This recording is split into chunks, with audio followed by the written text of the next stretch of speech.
नमस्कार भाइयों और बहनों, जंगली मेडिसिन यूट्यूब चैनल में आप सभी का एक बार फिर से स्वागत है। आज आपको एक ऐसी जड़ी बूटी की जानकारी देने वाले हैं जो आयुर्वेद की एक दिव्य वनस्पति है और यह वनस्पति हर जगह आपको बहुत आसानी से उपलब्ध हो जाएगी। इसको आपने देखा भी होगा। इसका नाम है अपमार्ग। इसको कुछ लोग चिरचिटा भी बोलते हैं। यह वनस्पति अनगिनत रोगों में प्रयोग की जाती है।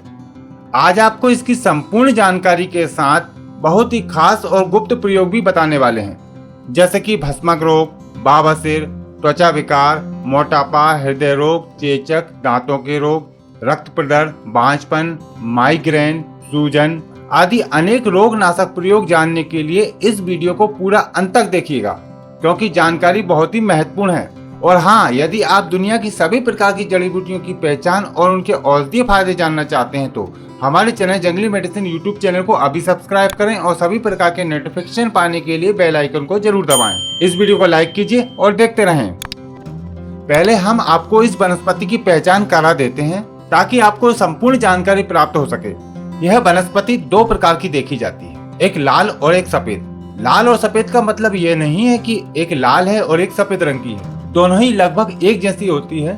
लाल वाली के पत्ते और तने लाल रंग की आवा लिए होते हैं।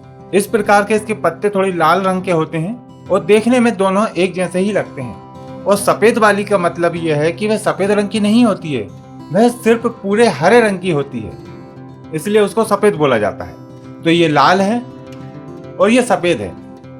बहुत से लोग यहीं पर कंफ्यूज हो जाते हैं। दोनों के औषधीय गुण भी लगभग समान होते हैं और यह पौधा 2 से 3 फीट तक ऊंचा हो जाता है। इस पौधे पर इस तरह के फल फूल लगते हैं जो उल्टे होते हैं, इसलिए इसका एक नाम उल्टा कांटा भी है। इसकी सबसे बड़ी पहचान यह है कि इसके पास से गुजरने पर यह कांटे कपड़ों पर चिपक जाते हैं। इसकी जड़ इस तरह की होती है तथा इसकी जड़ में किसी भी प्रकार का कंद आदि नहीं निकलता है।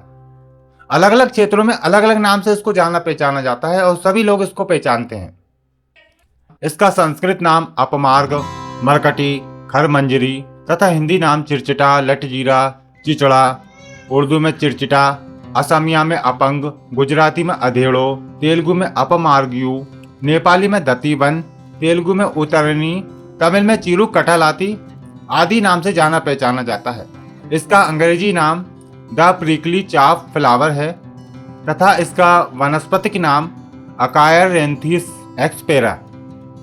हो सकता है आप इसे किसी और नाम से जानते हों, तो कमेंट करके आप हमें जरूर बताएं कि आप किस क्षेत्र में रहते हैं और इसको क्या नाम से जानते हैं। आयुर्वेदिक मत अनुसार चिरचिटा रेचक, दीपन, पाचन, पित्तसारक, कृमिघन, रक्तशोधक, रक्तवर्धक, शोधर, मूत्रल, स्वेदजनन, कुष्ठघन और कांडूघन होता है।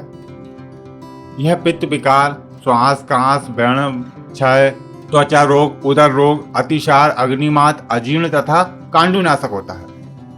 आइए अब जानते हैं इसके कुछ औषधीय प्रयोग जो अत्यंत ही लाभकारी हैं और वीडियो को आप ध्यान पूर्वक देखिएगा। तो पहला प्रयोग है बुखार आदि दूर करने के लिए।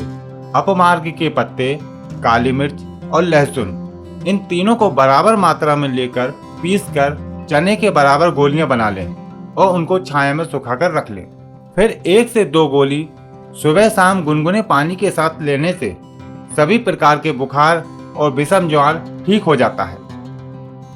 बुखार दूर करने के लिए दूसरा प्रयोग है कि चिरचिटे की जड़ को सुखाकर बारीक चूर्ण बनाकर रख लें और उसमें बराबर मात्रा में काली मिर्च मिलाकर आधा से 1 ग्राम मात्रा में सुबह शाम गुनगुने पानी के साथ लेने से सभी प्रकार के बुखार ठीक होते हैं। इसके बाद तीसरा प्रयोग है बुखार दूर करने के लिए अपमार्ग का रस 5 ग्राम, दौड़ पुष्पी का रस 5 ग्राम, काली मिर्च 5 नग और फिटकरी की भस्म 1 ग्राम। इन सभी को मिलाकर सेवन करने से सभी प्रकार के बुखार ठीक होते हैं। इसके बाद बुखार दूर करने के लिए एक और प्रयोग है। इसके काफी सारे प्रयोग हम आपको इसलिए बताते हैं ताकि आपको जो सुविधाजनक लगे वह प्रयोग आप करके लाभ ले सकें। तो बुखार दूर करने के लिए एक और प्रयोग है अपमार्ग के पत्ते, सप्तपर्णी और निर्गुंडी, इन सभी को 10-10 ग्राम लेकर 1 ग्राम काली मिर्च मिलाकर चने के बराबर गोलियां बनाकर रख लें। फिर 1 से 2 गोली हर 4-4 घंटे में खिलाने से सभी प्रकार का बुखार ठीक हो जाता है। शरीर का कितना ही तापमान क्यों न बढ़ गया हो, यह प्रयोग करने से ठीक हो जाता है। इसके अन्य प्रयोगों में जिन लोगों को आधा सीसी की प्रॉब्लम है, यानी कि एक तरफ का सिर दर्द करता है, तो इसके बीजों को चूर्ण बना लेना चाहिए। यह पौधा वर्षा काल में उत्पन्न होता है और जनवरी के लगभग सूखने लगता है, तो इसके बीजों को एकत्रित करके रख लेना चाहिए। इस प्रकार के इसके बीज होते हैं और यदि इस बीजों को पीसा जाए तो चूर्ण बन जाता है। इसके बीजों के चूर्ण को सूंघने से मस्तिष्क के अंदर जमा हुआ कफ निकल जाता है और आधा सीसी का दर्द ठीक होने लगता है। और बहुत ही आसान प्रयोग है, कोई भी कर सकता है और किसी प्रकार का नुकसान भी नहीं होता। मस्तिष्क में जमा हुआ कफ इस प्रयोग से पिघलकर बाहर निकल जाता है। यह कान रोगों में भी बहुत ही अच्छा कार्य करता है और सभी प्रकार के कान के रोग, बहरापन आदि को दूर करता है। इसका प्रयोग करने के लिए आप इसका तेल बनाकर रखें। अपमार की जड़ को खूब बारीक पीसकर तिल्ली के तेल में पकाएं और जब तेल शेष रह जाए तो उस तेल को छानकर रख लें। इस तेल को एक एक दो दो बूंद कान में नित्य डालने से कान के रोग ठीक होने लगते हैं तथा कान का बहरापन भी दूर होता है। दांतों के रोगों को दूर करने के लिए चिरचिटा का प्रयोग बहुत अधिक किया जाता है। यह सभी प्रकार के दांतों के रोग ठीक करता है, जैसे कि मसूड़ों से खून आना, पायरिया रोग, हिलते हुए दांत, दांतों में कीड़ा लगा होना और पीले दांत। इन सभी समस्याओं को दूर करने के लिए इसको अलग अलग तरीके से प्रयोग किया जा सकता है। इसके पत्तों को पीसकर मंजन की तरह करने से दांत के रोग ठीक होते हैं और इसका दूसरा तरीका यह है कि आप इसकी जड़ को दातुन की तरह इस्तेमाल करें, तो ये दांतों के लिए बहुत ही अच्छी औषधि है और दांतों में लगा कीड़ा तथा दांतों के दर्द में बहुत लाभकारी है। इसके तने की दातुन भी की जाती है, जो एक उत्तम दातुन है। इसके तने की दातुन काटकर छाया में सुखाकर रख ली जाए तो वह आप साल भर तक प्रयोग कर सकते हैं। रात को दातुन को पानी में डालें, सुबह तक वह नरम हो जाएगी, फिर आप उससे दातुन कर सकते हैं। अपमार के पत्तों को उबालकर गरारा करने से मुंह के छाले और मसूड़ों की सूजन दूर होती है। जिन लोगों को मूत्राशय की पथरी है, वह अपमार की जड़ को कच्चे दूध के साथ पीसकर सुबह खाली पेट सेवन करते हैं तो मूत्राशय की पथरी मूत्र मार्ग से धीरे धीरे बाहर निकल जाती है। और जो लोग बवासीर से परेशान हैं, वह यह प्रयोग करें। अपमार का चूर्ण 5 ग्राम, कमल की केसर 1 ग्राम, शतावरी 2 ग्राम और बासा के पत्ते 2 ग्राम, इन सभी को 1 गिलास पानी में उबालकर ठंडा करके पीने से खूनी बवासीर ठीक हो जाता है। बवासीर रोग दूर करने के लिए एक प्रयोग और है। 50 ग्राम दही में 10 ग्राम चिरचिटे का पंचांग मिलाकर सेवन करने से भी बवासीर रोग ठीक होता है। एक रोग होता है जिसे भस्मक रोग कहते हैं। उस रोग में पाचन शक्ति बहुत बढ़ जाती है और व्यक्ति को बहुत भूख लगती है। बार बार खाना खाने के बाद भी व्यक्ति की भूख खत्म नहीं होती, इसलिए इसको भस्मक रोग कहते हैं। तो ऐसे में भूख को नियंत्रित करने के लिए चिरचिटे का प्रयोग किया जा सकता है। पुराने समय में साधु संत जब समाधि आदि किया करते थे तो वह इस चिरचिटे की खीर बनाकर प्रयोग किया करते थे, ताकि लंबे समय तक उनको भूख न सताए और वह समाधि में निरंतर बने रहें। इसके बीजों को पीसकर 5 से 10 ग्राम की मात्रा में दूध में पकाकर खाने से भस्मक रोग ठीक होता है। इसकी खीर को हफ्ते में 1 या 2 बार खाना चाहिए। और जो लोग मोटापे से परेशान हैं, ज्यादा वजन बढ़ गया है, वह भी इसका प्रयोग कर सकते हैं। 5 से 10 ग्राम चूर्ण को दूध में पकाकर खीर बनाकर खाना चाहिए। हफ्ते में 1 बार प्रयोग करें या फिर अपने वैद्य की सलाह अनुसार अधिक बार भी प्रयोग कर सकते हैं। इससे आपकी भूख नियंत्रित रहती है और वजन कम होने लगता है। इसके बीजों को पीसकर बारीक चूर्ण बना लें और बराबर मात्रा में मिश्री मिलाकर 1-1 चम्मच सुबह शाम खाने से भी भस्मक रोग ठीक हो जाता है। लेकिन यह प्रयोग ज्यादा समय तक नहीं करना चाहिए। जो लोग अपच और अजीर्ण से परेशान हैं, वह 5 से 10 ग्राम की मात्रा में इसके पंचांग का चूर्ण पानी के साथ सेवन करते हैं तो ठीक हो जाता है। पेट में कीड़े होने पर इसके पत्तों के रस में शहद मिलाकर देने से पेट के कीड़े नष्ट हो जाते हैं।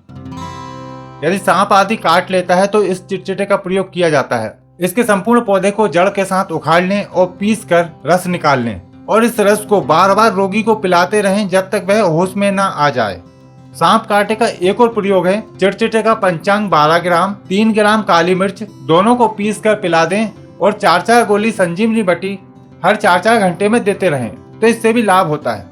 यह प्रयोग आप प्राथमिक रूप से करें, इसके बाद डॉक्टर को जरूर दिखाएं।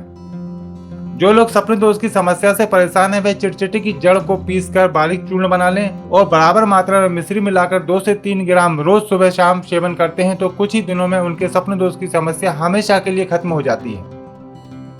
घेंगा रोग दूर करने के लिए अपमार की राख शहद मिलाकर सेवन करने से और अपमार की राख को गले पर लगाने से घेंगा रोग ठीक हो जाता है।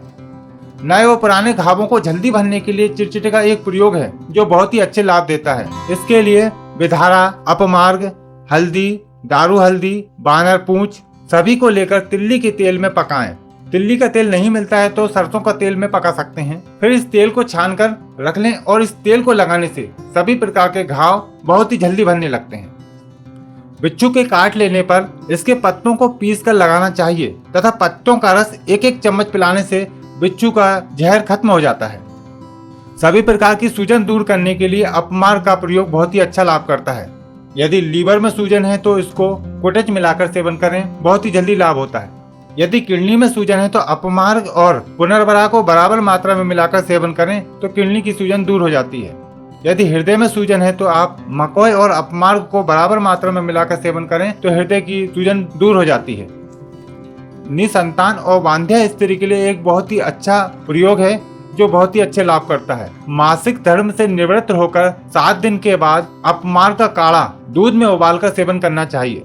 इससे गर्भाशय की शुद्धि होती है तथा स्त्री गर्भ धारण योग बन जाती है। यह प्रयोग आपको कई दिनों तक करना चाहिए। शीत पित्त रोग को दूर करने के लिए अपमार के पत्तों का रस, कपूर, चंदन तेल आदि सभी मिलाकर शरीर पर लेप करने से शीत पित्त का रोग ठीक होता है। सभी प्रकार की खांसी और दमा रोग दूर करने के लिए चिरचिटा बहुत ही उत्तम औषधि है और यह बहुत ही चमत्कारिक लाभ करता है। इसके कुछ प्रयोग हैं। अपमार के 125 मिलीग्राम क्षार को शहद के साथ सेवन करने से सभी प्रकार के खांसी और श्वास के रोग ठीक होते हैं। यह बच्चे भी प्रयोग कर सकते हैं। दमा रोग दूर करने के लिए अपमार के पत्तों को सुखाकर धूम्रपान करने से दमा रोग ठीक होता है। चिरचिटा की जड़ को काली मिर्च के साथ पीसकर शहद के साथ चाटने से सभी प्रकार की खांसी ठीक होती है।